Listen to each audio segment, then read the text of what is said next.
In this video, I'm going to show you how to test the dynamic seat or seat massage pump. I'll show you where that is.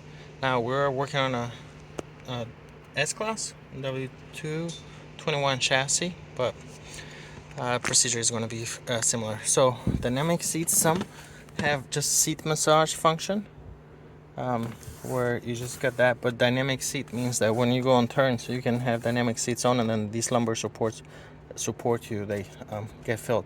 But if that doesn't work, the first thing that we recommend doing is, if you have a good scanner, here we're using the YOUCANIC scanner,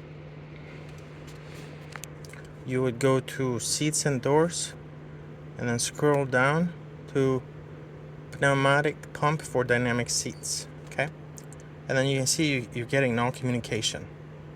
So if you get communication, then you can read the codes. A lot of times what will happen is that these air hoses, a 1/4 inch air hoses inside on the back of the seats that run the air, they can crack, and then this you'll get communication, but when you read the codes, it'll say like basically the pump timed out, because it pumps air on those, and then the air leaks, doesn't build pressure, and then just the pump shuts off. So usually like you can clear the codes, and then the pump might work for another minute or so when you restart the car, but that's something you can check. And then you hear the hiss, the sound as the air is escaping through the hoses. So all you do is remove these back rests over here.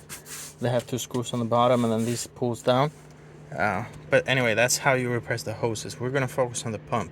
As you can see, you get no communication. If you get no communication, so the first thing we need to do is check the fuse for the pump. But if that's good, and it is in this case, we're going to look at the pump itself and check the voltage over there. Here in the trunk on the left side, you have the dynamic seat pump. That's that right there. So keep in mind, if this ever goes bad, there's a couple of different designs, so you should match the VIN number, or sorry, the part number.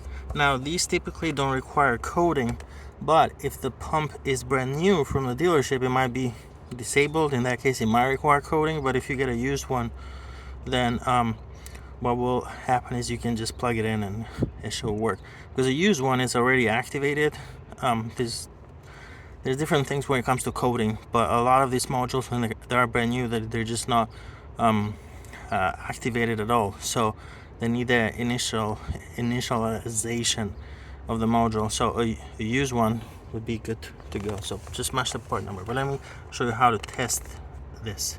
Right here we have our voltmeter, and we want to measure voltage, DC voltage. Let's unplug this, and then over here you have 2 really thin wires. Those are for communication, but you also have a brown wire, which is going to be our negative, and this it's brown with a yellow line, but the color of the positive can change, and it doesn't matter as long as you can identify the positive and the negative. So that's positive right there, and that's negative, and that's 11.4 volt right now, and that's good. The engine is not running, so 11.4 volt, we're getting power there.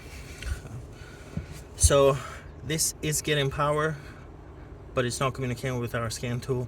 So this pump is defective and needs to be replaced. These are pretty easy to disconnect. Make sure you connect them at the same spot. Reconnect this, put it back in, and that's it. Keep in mind, there's a few different designs. This is another pump from another car. This is what's on this car. So match that part number. But very easy, straightforward. Thank you for watching YOUCANIC, where you can be the mechanic.